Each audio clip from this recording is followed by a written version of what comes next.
दुनिया के गुरु, दुनिया के देवता, बड़ी देवियां और देवता आए एंड दे ऑल वैनिश, लेकिन खुदावंद यीशु मसीह आज भी he is the cosmic Christ, he is the king of kings and he is the ruler of the whole universe.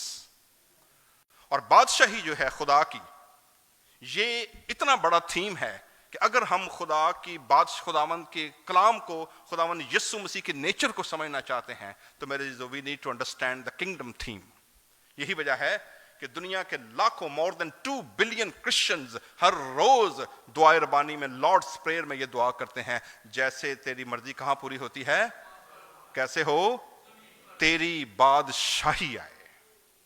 सो मेरे जीजो, ये जो बादशाही का कॉन्सेप्ट है और खुदावंद यीशु बादशाह का जो लिटर्जिकल ईयर के अंदर जो दिन मनाया जाता है या संडे मुख्तस किया गया है, इसके थियोलॉजिकल और मिशनल पर्सपेक्टिव क्या है, आज मैं सिर्फ 2 हवाला जात से, जो पहला रेफरेंस पढ़ा गया है सैमुएल की 2nd बुक में से, और दूसरा रेफरेंस जो कोलोसियन के खत में पढ़ा गया है, उसके तनाजुर में हम देखने की कोशिश करेंगे कि बाइबल मुकद्दस हमें बादशाही के इस कॉन्सेप्ट के बारे में क्या सिखाती है। Let's open your Bible and go back to the book of 2 Samuel chapter 5।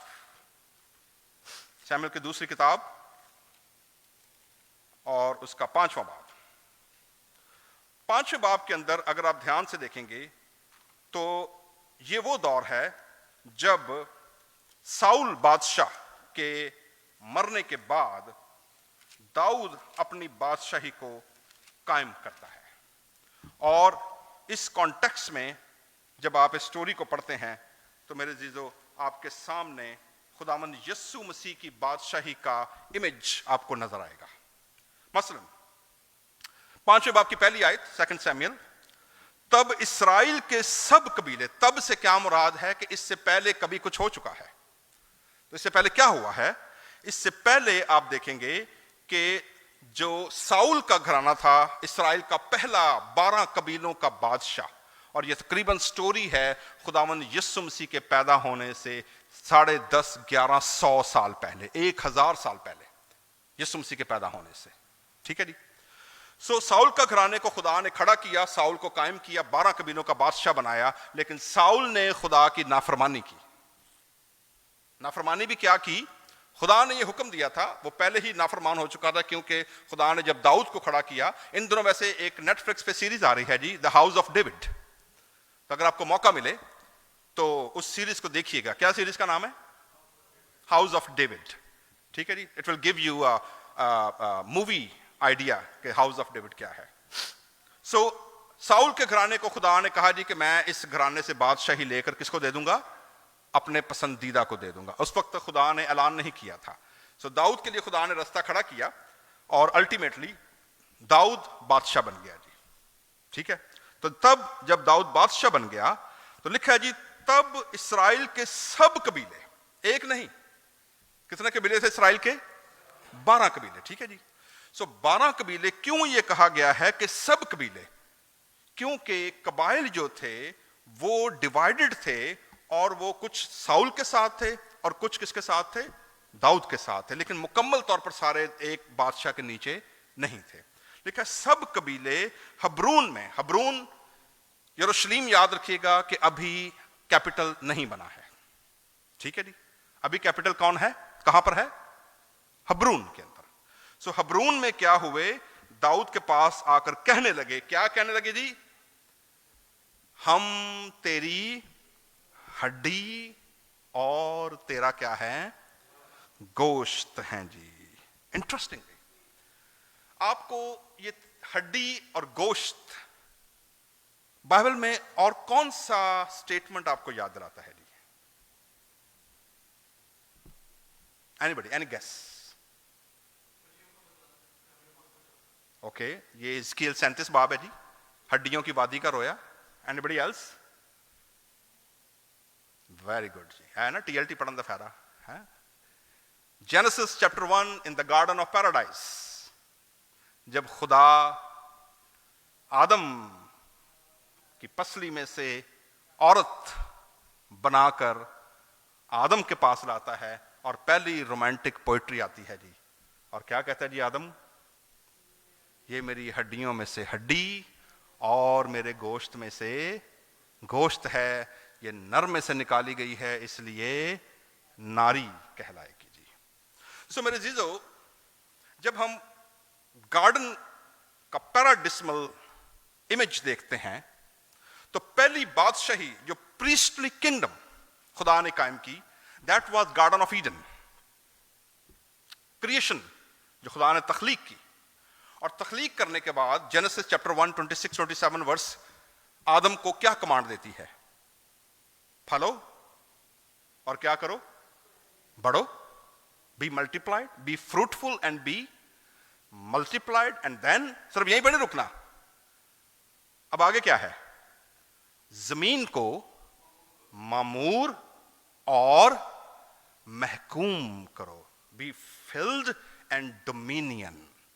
ये मिलिट्री कमांडिंग लैंग्वेज है, इट्स अ किंगडम लैंग्वेज। क्या करो? 4 कमांड दिए खुदा ने। क्या दिए? नंबर 1, फलो और बढ़ो, be fruitful and be multiplied. उसी को डबल किया किसके साथ? जमीन को क्या करो? Fill it and then dominion. आपका जो इख्तियार है वो क्या होना चाहिए? कायम होना चाहिए। अब इख्तियार जो है वो तो हो गया जो टेरिटरी आपके पास है, जो खुदा ने आपको दी है। सो इसलिए जब आप चैप्टर 2 में जाएंगे जेनेसिस के अंदर, तो खुदा ने आदम को क्या कहा? इसको पढ़े जरा, पहले चैप्टर को पढ़ लेते हैं जी, ठीक है, ताकि हमारे पास गलती की गुंजाइश ना रहे जी। जेनेसिस चैप्टर 1 क्या लिखा जी वहां पर?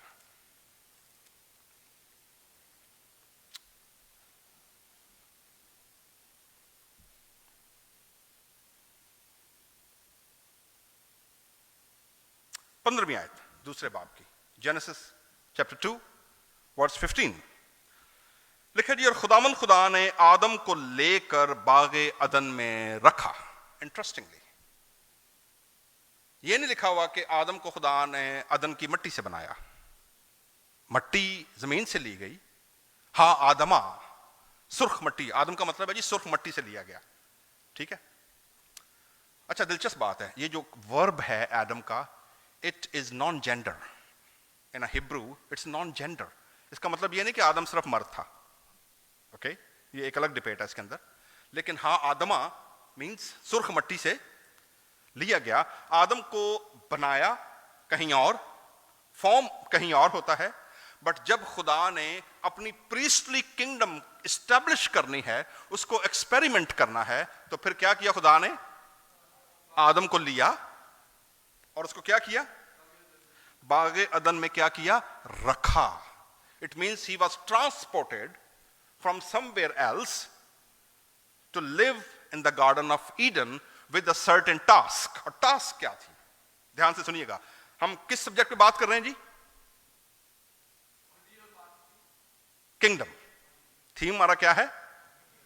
खुदा की बादशाही, किंगडम, क्राइस्ट द किंग, ठीक है। स्टोरी हमने कहां से शुरू की है? दाऊद से। जब दाऊद 12 कबीलों का क्या बनता है? बादशाह बनता है। 12 कबीलों का बादशाह बनने के बाद सारे कबीले क्या आते हैं? उसके पास आए हैं और स्टेटमेंट क्या दे रहे हैं? हम तेरी हड्डियों में से हड्डी, तेरे गोश्त में से गोश्त हैं। एंड दैट रिमाइंड अस कि जी दाऊद की बादशाही जो है वो तो बाग अदन की स्टोरी के तकरीबन कोई 700-800 साल के बाद आ रही है, तो उससे पहले ये वाकया कहां हुआ है? सो क्या होता है जी? आदम को रखा कि उसकी क्या करे जी? नहीं, 2 लफ्ज हैं, 2 काम है। एक तो बागबानी करे और दूसरी क्या करे? निगहबानी भी करे। सो ये टास्क थी कि एक तो वो कल्टीवेट करे जो खुदा ने दिया है, दूसरा निगहबानी करे कि कोई डार्कनेस उसके अंदर दाखिल ना हो, और जो बादशाही है उसको वो क्या करे? उससे पहले क्या हुक्म आ चुका है? फलो और बढ़ो, जमीन को क्या करो? मामूर और महकूम करो। सो हुकूमत करने के लिए, रूल करने के लिए, you need to expand. Not only he need to tend the garden, but he need to expand the garden, जो खुदा की बादशाही है। तो ये 2 काम उसको दिए गए हैं कि खुदा की बादशाही को कायम करने के लिए, बढ़ाने के लिए क्या करना होगा? निगहबानी भी और बागबानी भी करनी पड़ेगी, ठीक है। सो अब प्रॉब्लम ये आ गई, एडम फेल्ड। आदम क्या हो गया जी? नाकाम हो गया। वो ना सिर्फ बाग की बागबानी करने में नाकाम हुआ, बाग की निगहबानी करने में भी क्या हो गया? नाकाम हो गया। और तीसरा, उसने एक्सटेंड क्या करना था, वो तो उसको टेंड करने में क्या हो गया? फेल हो गया। सो आदम डेविड को अगर हम सेंटर पॉइंट मानते हैं, तो अगर हम पीछे की तरफ जाते हैं तो हमने देखा था जी कि वहां पर यही स्टेटमेंट आदम ने किसके लिए यूज की है? 23वीं आयत में यूज की है जी, दूसरे बाब की 23वीं आयत में। और लिखा है जी, खुदावंद खुदा उस पसली से जो उसने आदम में से निकाली थी एक औरत बनाकर उसे क्या किया? आदम के पास लाया। और आदम ने कहा, ये तो अब मेरी हड्डियों में से हड्डी और मेरे गोश्त में से गोश्त है। सो मेरे जीजो, खुदा की जो बादशाही है जमीन पर, उसको कायम करने के लिए खुदा ने अपनी प्रीस्टली किंगडम जमीन पर क्या की? कायम की। कौन सी kingdom? Priestly kingdom. And then royal priestly kingdom, क्योंकि आदम को खुदा ने बाकी आम इंसानों से हटाकर उसको रॉयल स्टेटस दिया था। He was not living with the ordinary people now. He was not living with the land which is outside the garden. He was in a paradismal bliss in the presence of the Lord as a first priestly king and queen in a lab, अगर मैं modern language use करूं, वो laboratory जिसके अंदर खुदा अपनी royal priestly kingdom को experiment करने लगा है। और वो एक्सपेरिमेंट जो है, वो जो ऑब्जेक्ट था एडम और ईव की सूरत में, वो क्या हो गया? It failed. लेकिन क्या खुदा ने अपना प्लान चेंज कर दिया with the first failed experiment? No, God kept it.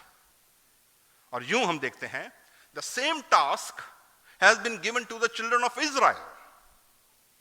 Abraham के वसीले खुदा ने उसी प्रोजेक्ट को क्या किया? दोबारा लॉन्च किया।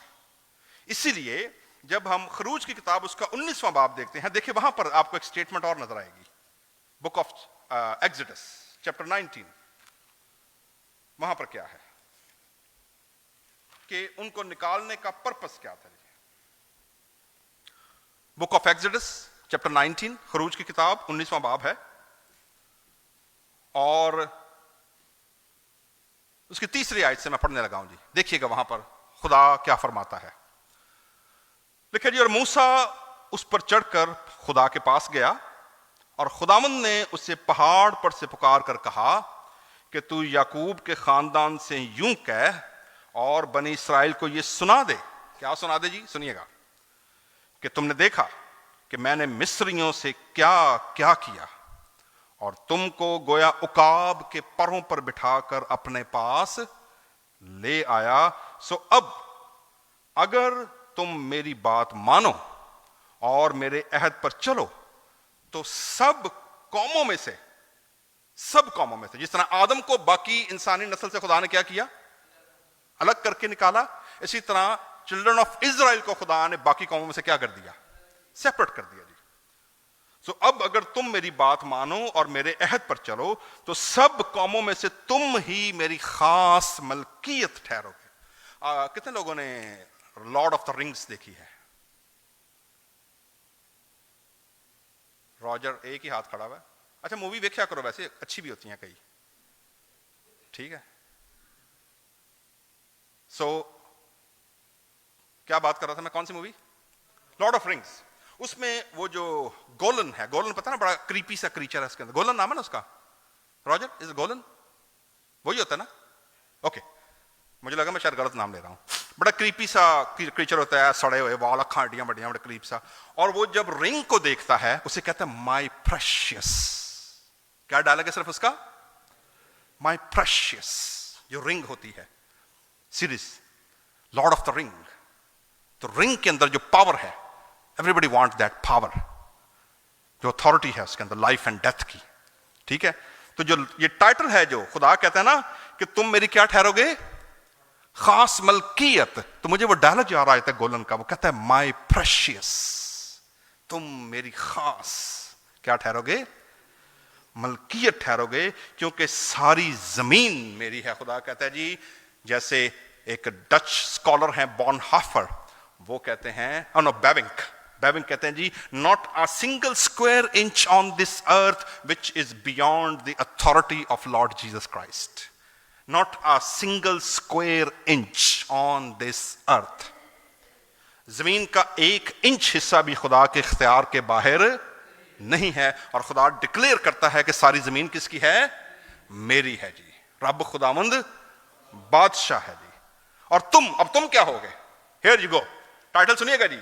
इस्राएल को खुदा क्या कह रहा है जी, तुम मेरे लिए क्या होगे, काहिनों की एक मुमलिकत, उसके बाद एक मुकद्दस कौम होगे।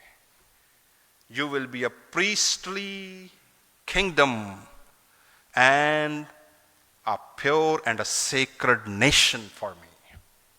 मेरे लिए, किसके लिए, खुदा के लिए, अपने लिए नहीं, लोगों को इंप्रेस करने के लिए नहीं, किसके लिए, खुदा के लिए। मैं इधर पाकिस्तान में था, मैं गाड़ी में ट्रैवल कर रहा था, मेरे साथ कुछ लोग थे, तो मैंने कहा जी कितने लोग हैं जो एवरी संडे चर्च जाते हैं जी। कुछ ने कहा जाते हैं, कोई ने कहा जी नहीं जाते। मैंने क्यों नहीं जाते, कभी क्या करने जाए, सवाल क्या आया, क्या करने जाए। मैंने कहा जी नंबर 1 आप खुदा से मुलाकात करने जाएं, नंबर 2 आप जमात के साथ मिलकर दुआ करने जाएं, नंबर 3 आप खुदा का कलाम सुनने जाएं, नंबर 4 आप जमात के साथ मिलकर गीत और ज़बूर गाने जाएं, ताकि आप बिलोंग कर सकें। लोग ये सोचते हैं कि हम वहां जाएंगे तो मेरे दोस्त हैं कि नहीं, लोग मुझे देखकर क्या कहेंगे। सारे का सारा जो फोकस होता है वो किस पर होता है, लोगों पर होता है। जिस हस्ती के लिए जा रहे हैं उसका जहन में कभी ख्याल भी नहीं होता कि उससे भी मुलाकात हो सकती है। The perspective should be changed. लोगों के लिए नहीं आते आप चर्च में, आप किसके लिए आते हैं? अगर आप खुदावन से मिलने नहीं आ रहे तो फिर जहां बैठे हैं उथे चंगे हो। पर्सपेक्टिव अपना, जो खुदा क्या कहता है जी, तुम मेरे लिए क्या बनोगे, काहिनों की जमात, मुमलिकत बनोगे जी। इसी लैंग्वेज को पतरस ने फिर चर्च के लिए यूज किया है अपने खत के अंदर। ठीक है जी, पहले तुम कोई कौम ना थे, तुम कोई उम्मत ना थे, मगर अब तुम क्या हो। और ये आयत पतरस क्या करते हैं, कोट करते हैं जी। सो दाऊद को हम देखते हैं जी, तुम मेरी हड्डी में हो और मेरा क्या हो, गोश्त हो। लिखा जी, और गुजरे जमाने में जब साउल हमारा बादशाह था तो तू ही इसराइलियों को क्या करता था, ले जाया और यू वर द लीडर। तुझे खुदा ने लीडरशिप पोजीशन पर रखा था और तू ही जाता था और तू ही क्या करता था, लेकर आता था। और खुदावन ने तुझी से कहा कि तू मेरे इसराइली लोगों की क्या करेगा, गल्ला बानी करेगा। You will be a shepherd to the children of Israel. तू शेपर्ड होगा और तू इसराइल का सरदार होगा। तो जी दाऊद की किंगडम क्या हो गई, एस्टैब्लिश हो गई। 12 के 12 कबीले क्या आ गए, सारे दाऊद के नीचे आ गए। गर्ज इसराइल के सब बुजुर्ग 12 कबीले, 12 ट्राइब्स ऑल टुगेदर बादशाह के पास आए। और दाऊद बादशाह ने हब्रून में उनके साथ खुदामंद के हुजूर क्या बांधा जी, अहद बांधा, कविनेंट डेवलप होता है। और उन्होंने दाऊद को मसा करके क्या बनाया जी, इसराइल का बादशाह बनाया, पूरे 12 कबीलों का सेकंड किंग। उसके बाद आराम से बैठ गया वो, नो, क्योंकि दाऊद वो बादशाह था। इसीलिए जब इसने हैकल बनाने की कोशिश की, खुदा ने क्या कहा, तू हैकल क्यों? Because mostly Israelite kings were warrior kings. कौन से बादशाह थे वो, जंगजू, सूरमा, जंगे लड़ने वाले।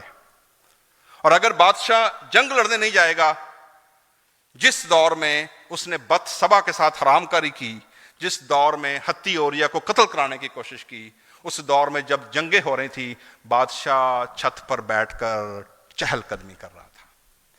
When God has given you a task, और जिस काम के लिए खुदा ने आपको बुलाया है, अगर आप वो नहीं कर रहे तो इट मीन्स आपकी एनर्जी और आपकी तवानाई वो दोनों कहीं और जाया हो जाएंगी।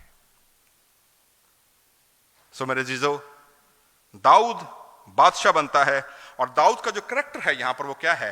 He was a unifier of the Israel tribes.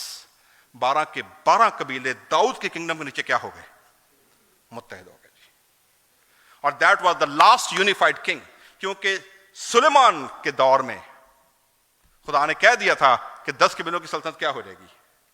अलग हो जाएगी, किंगडम टूट जाएगी। So king David is a prototype of Jesus Christ as a king, जिसके नीचे ही बिकम अ यूनिफायर। वो सारे कबीलों को जोड़ के रखने वाला क्या बन गया? बादशाह बन गया जी। So that was the first sign. पहला एडम डेविड से पहले जो टास्क उसे दी गई थी उसमें क्या हो गया? फेल हो गया। लेकिन दाऊद को जो टास्क दी गई थी, लिखा हुआ है कि उसके दौर में ही एक्सपेंडेड द किंगडम। वो बादशाह बनने के बाद जो उसे दिया गया था वहीं आराम से चुप करके नहीं बैठ गया, वो उसी बॉक्स में बंद नहीं हो गया। वो जानता था कि he has been called not only to tend the kingdom but to expand the kingdom. So यही वजह है मेरे जीजो कि जब हम आदम को और डेविड को देखते हैं तो हमें पता चलता है जी कि किंगडम कितनी जरूरी है। और किंगडम जब आप हासिल करते हैं, when you become a part of the kingdom, when you become a part of a public engagement, तो पहली चीज जहन में रखिएगा, क्या होगा? बहुत सारे लोग आपको नापसंद करेंगे। तो यह जरूरी नहीं है कि आप दुनिया के सारे लोगों के लिए बड़ी फेवरेट सेलिब्रिटी बन जाएं, ऐसा नहीं होता। When you take a side, लोग आपको मिसजज भी करेंगे, लोग आपको रिजेक्ट भी करेंगे, लोग आप पर इल्जाम भी लगाएंगे, लोग आपके बारे में गलत बातें भी फैलाएंगे। जो लोग आपको नहीं जानते होंगे वो भी कोने च बैठ के गला मारते होंगे कि बंदा इंजदा है। So don't worry about that. When you are called, when you have a mission, जैसे किसी ने कहा था, अगर आप राह चलते हुए हर भौंकने वाले कुत्ते को पत्थर मारना शुरू करेंगे तो अपनी मंजिल पर कभी नहीं पहुंच सकेंगे। So let them bark and you continue your journey.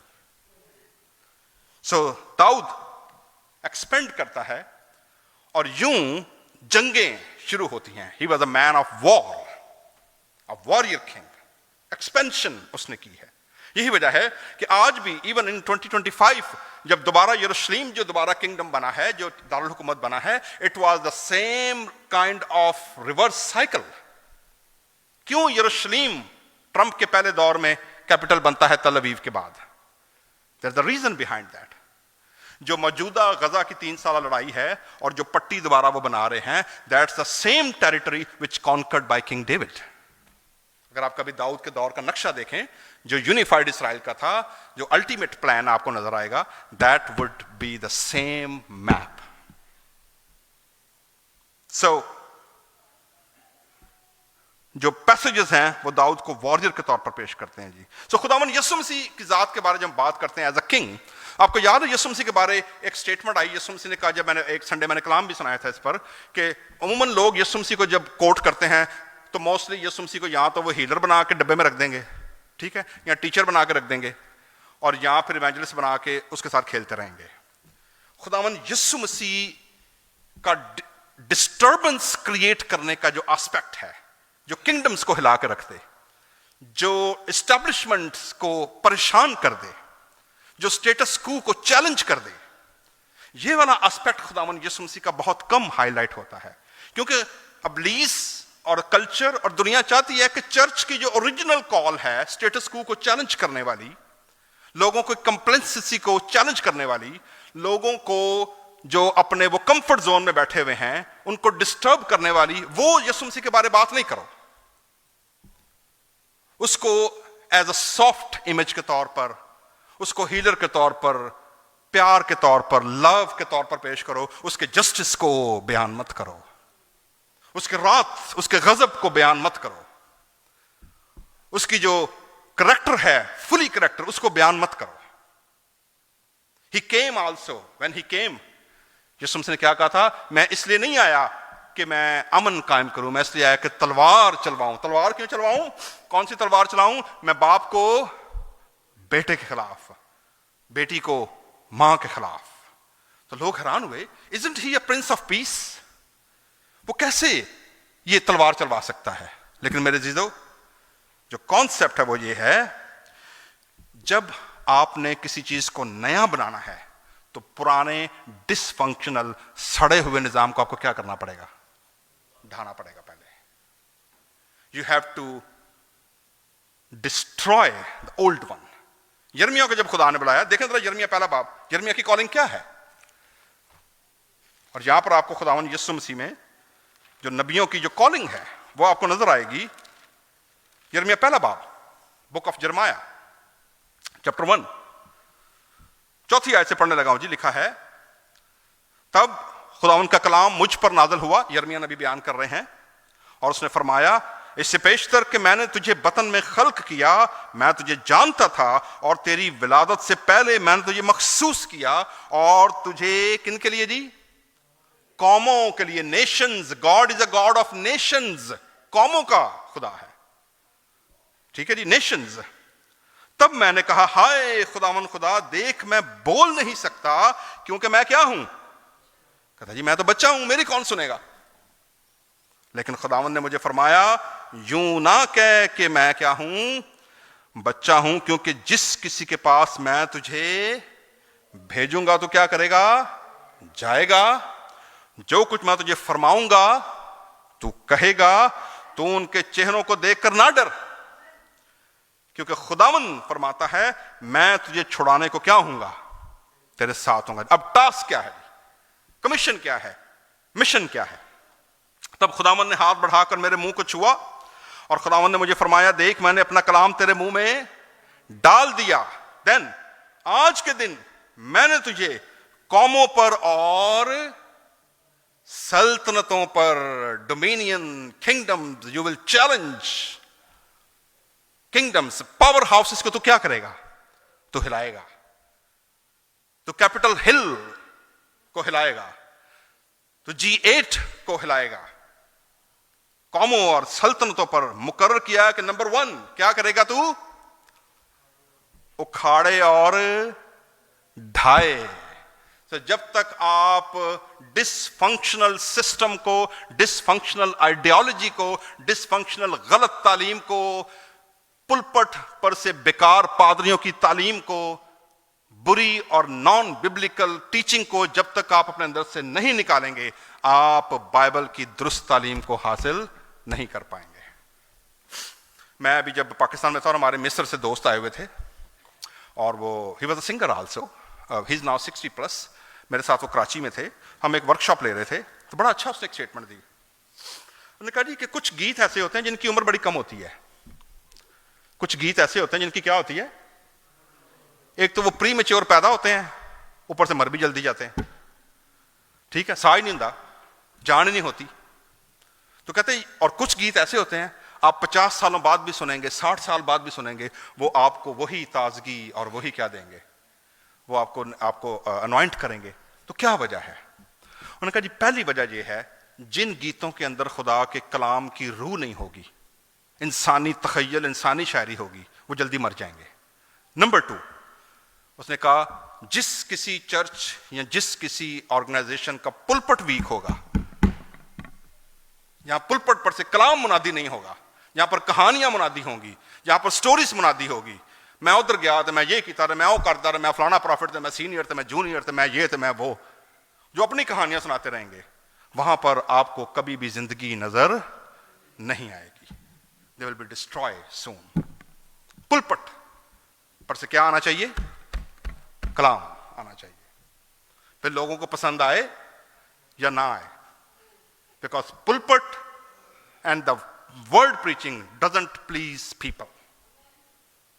सो अगर आप पीपल प्लीजर होंगे फिर आप पुलपट में मुनादी नहीं कर सकते, फिर लोगों को खुश करते रहोगे, चाहते रहोगे। तो पहला काम यिर्मयाह को क्या दिया गया? तो क्या करेगा? तू उखाड़ेगा और क्या करेगा? ढाएगा। फिर क्या करेगा? हलाक करे और फिर क्या करे? गिराए। अब देखिएगा डिस्ट्रक्शन का प्रोसेस 4-fold है, और आखिर में रिकंस्ट्रक्शन हो रही है, और क्या है? तामीर करे और फिर लगाए। तो पहले क्या करना पड़ेगा?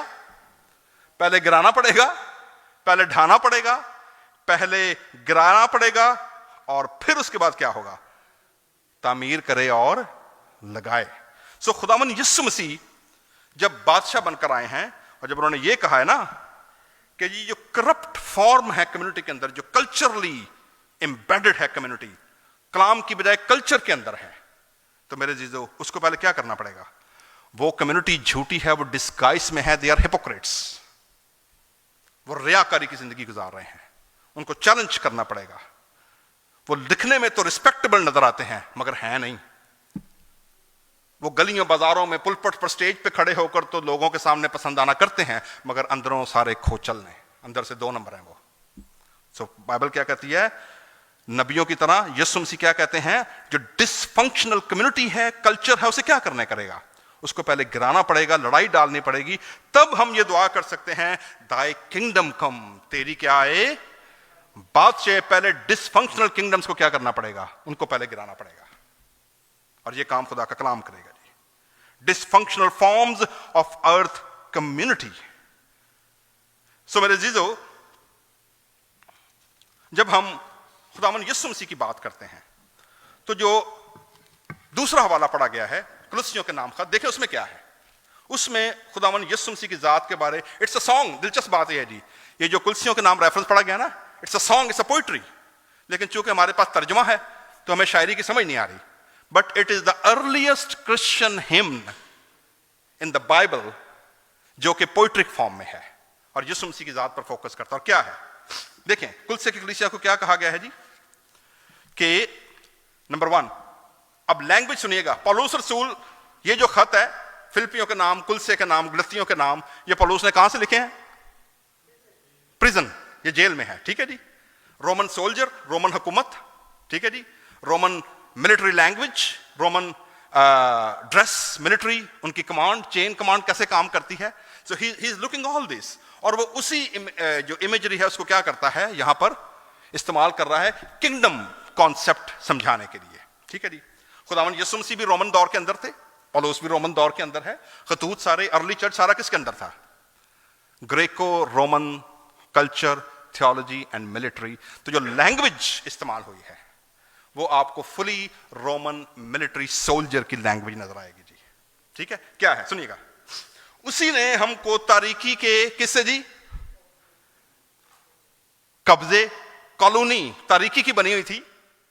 सो we were all under the colonize, और द कॉलोनाइजर जो थे हमारे, वो कौन थे? डार्कनेस, पावर ऑफ डार्कनेस, तारीकी के कब्जे से क्या किया? छुड़ा कर जी, एक्सट्रैक्ट किया खुदावन यीशु मसीह ने किया। और फिर उसके कंपैरिजन में क्या है? तारीकी के कब्जे से छुड़ाकर कहां डाला जी? बेटे की बादशाही में दाखिल किया, द किंगडम इमेज। अब जो बेटे की बादशाही है उसका बयान कैसे है? जिसमें हमको मखलसी, now you are free, freedom. America के अंदर, यूरोप के अंदर सबसे बड़ी जो लोगों को आजादी है वो क्या है? Freedom of speech. जो आपके मन में है आप कह सकते हैं। वो लारा गल है, पाकिस्तान इंडिया हो तो गायब होंगे हो, ठीक है। हमारे पाकिस्तान में कहते हैं जी आप उठा लिए जाएंगे, ठीक है। तो यहां पर क्या है? मखलसी फ्रीडम है, और फ्रीडम किससे है? गुनाहों की माफी है जी। अब माफी तो मिल गई, बादशाही आ गई, तो ये बादशाही किस तरह ऑपरेट करती है? वो अनदेखे खुदा की सूरत, दुनिया की किसी भी किंगडम से पहले वो मौजूद है, उसी में सब चीजें। अब चीजें देखिए जी, 3 रैल्म कौन से हैं? कौन से 3 एरियाज डिस्कस किए गए हैं? नंबर 1, आसमान की हो या जमीन की, देखी हो या अनदेखी। एक जगह पर क्या गया? जमीन की हो और फिर जमीन के नीचे की भी। इट मींस टेक्निकली जो फिजिकल वर्ल्ड जिसमें मैं और आप रहते हैं, इसके अलावा भी 2 वर्ल्ड मौजूद हैं। एक कौन सी वर्ल्ड है? जो आसमान की सेलेस्टियल बीइंग है, और दूसरी कौन सी है? जमीन के नीचे की। So we are dealing, while we are living in the land of living on earth, we are still dealing with 2 more realms. अनदेखी हो, तख्त हो या, अब देखिएगा जी ये ऑर्डर आ रहा है, पावर हाउसेज आ रहे हैं डार्कनेस के, खुदा के खिलाफ चीजों के, ठीक है जी। अब ये ऑर्डर क्या है कमांड का? तख्त हो या रियासतें, हुकूमतें या इख्तियारात, ये 4 ऑर्डर हैं जी जो मिलिट्री है अनसीन वर्ल्ड की, लेकिन पावर ऑफ डार्कनेस है। ये इफ्सियों के खत में भी सेम लैंग्वेज इस्तेमाल हुई है। क्या किया जी? यीशु मसीह ने उसमें से हमें क्या किया? निकाला। खा वो जमीन की हो, खा वो आसमान की हो, उसकी मौत के वसीले हम सब क्या बन गए? बादशाही में शामिल हो गए जी। यही वजह जी मेरे जीजो, पौलुस रसूल जब ये कहता ना कि मैं मुनादी करूंगा, लेकिन मैं किसकी मुनादी करूंगा?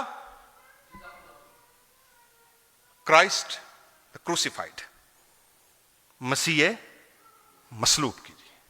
क्यों? ये सलीब में ऐसी क्या बात है? ये मसलूबियत में ऐसा क्या मैजिक है?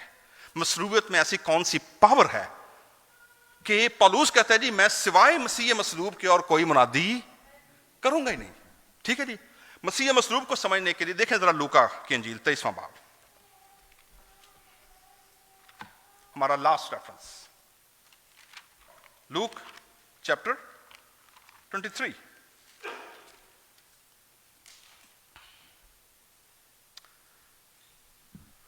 और उसकी वर्स 33 से पढ़ने लगे हैं जी, बल्कि 35 आयत से लिखा जी। 35 आयत में, और लोग खड़े देख रहे थे और सरदार भी ठट्ठे मार मार कर कहते थे कि इसने औरों को बचाया, अगर ये खुदा का मसीह और उसका क्या है? बरगुजीदा है, तो अपने आप को बचाए। सिपाहियों ने भी पास आकर और सिरका पेश करके उस पर ठट्ठा मारा और कहा, अगर तू यहूदियों का बादशाह है तो अपने आप को बचा। और एक नविश्ता भी उसके ऊपर लगाया गया था कि ये यहूदियों का बादशाह है। ओके जी। सो जो टाइटल यीशु मसीह की सलीब के ऊपर लगाया गया एज अ टॉन्ट, क्या लगाया गया? एज अ टॉन्ट, ठट्ठा मारा गया। और ठट्ठा मार के क्या कहा गया? अगर ये वाकई बादशाह है तो क्या करे? अपने आप को ही बचाए और सलीब पर से क्या आ जाए? नीचे आ जाए। तो मेरे जीजो, ये जो यहूदियों का बादशाह है, इस टाइटल को फर्स्ट सेंचुरी यहूदियों ने कैसे रिसीव किया? खुदावंद यीशु मसीह, अब हम डेविड से पहले कहां गए थे? पीछे किस पर गए थे जी? आदम के पास। अब हम डेविड से क्या करेंगे? आगे आते हैं। ठीक है जी। खुदावंद यीशु मसीह के लिए more than I think 30-40 time जो है टाइटल यूज किया गया, son of David, son of David, इब्न दाऊद, इब्न दाऊद। Why son of David? क्योंकि ज्यूइश कॉन्सेप्ट ये था कि जो मज़ाया आएगा, अगर वो यहूदियों का बादशाह बनेगा, जहां पर उसने यहूदियों के 12 कबीले को क्या कर दिया है? इकट्ठा कर दिया है। और जब यहूदियों के 12 कबीले इकट्ठे हो जाएंगे तो दुनिया के बाकी सारे कौमें और कबीले ऑटोमेटिकली क्या आ जाएंगे? उसके अंडर आ जाएंगे। So Jewish were waiting for the king just like a David, कि दाऊद की तरह जो यूनिफायर बनेगा। Number 1, he will not only establish God's kingdom as a unifier, but also he will expand God's kingdom. ठीक है जी। सो खुदावन यीशु मसीह जब सलीब पर लटकाए गए हैं तो वो टॉन्ट जो रोमी सीजर ने इसलिए या हुकूमत ने लगा दी, पांतियस पायलट ने, पैंतुस पिलातुस ने, कि ये इस पर हम हंसी और ठट्ठा उड़ाएंगे इसका, वही टॉन्ट असल में जोक बन गई रोमन सल्तनत के लिए। कैसे बनी? खुदावंद यीशु मसीह ने कितने शागिर्द चुने? 12। So they were presenting the 12 kingdom, 12 tribe of Israel. खुदावंद यीशु मसीह की जब पेशी होती है पिलातुस के सामने, यीशु मसीह कहता है ये मेरी बादशाही जमीन की नहीं है। अगर मेरी बादशाही जमीन की होती तो मेरे सिपाही क्या करते? लड़ते।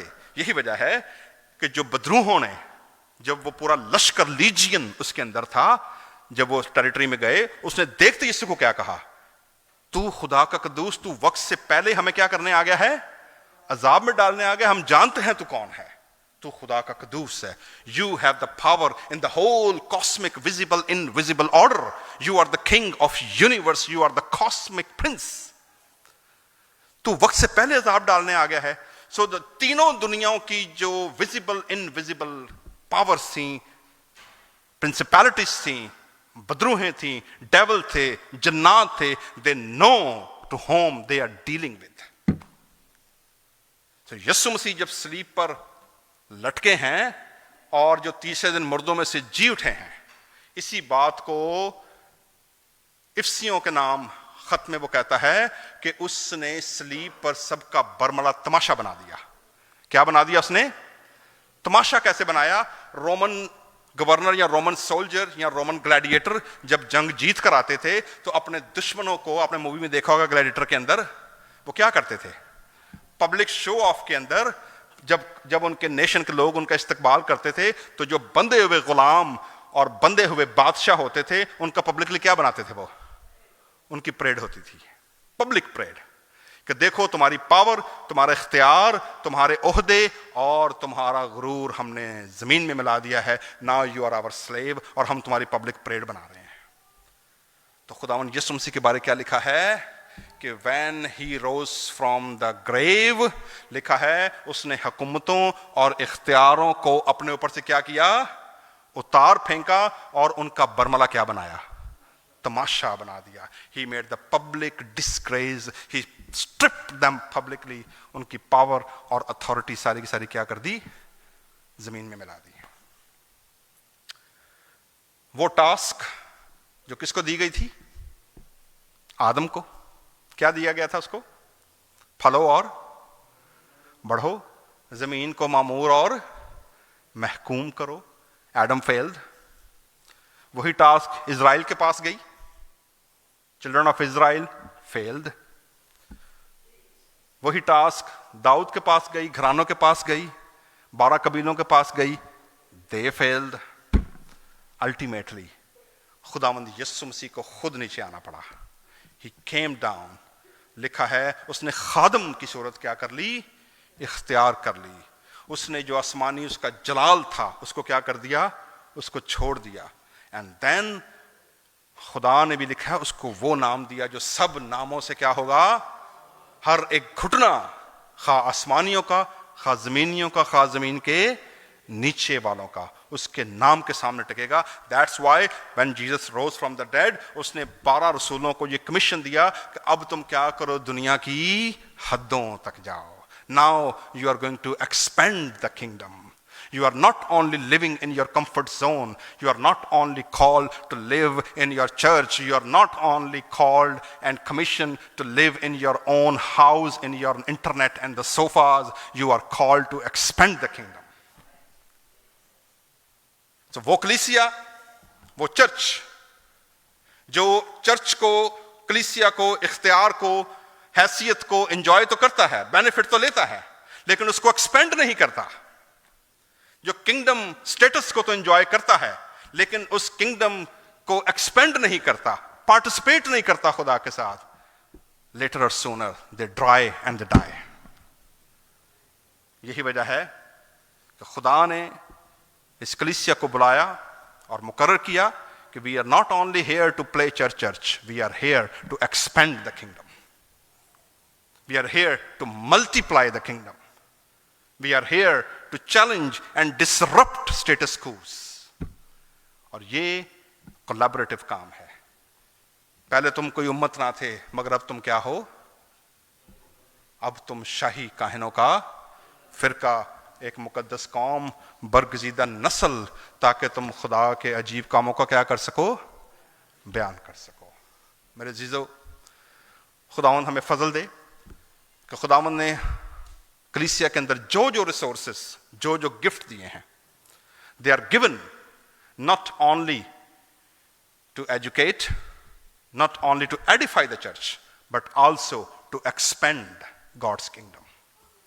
आइए अपने सरों को झुकाएं और आज की शाम इस यकीन दहानी के लिए कि we are called to participate to expand God's kingdom, ताकि हम खुदा के कामों को आगे फैला सकें।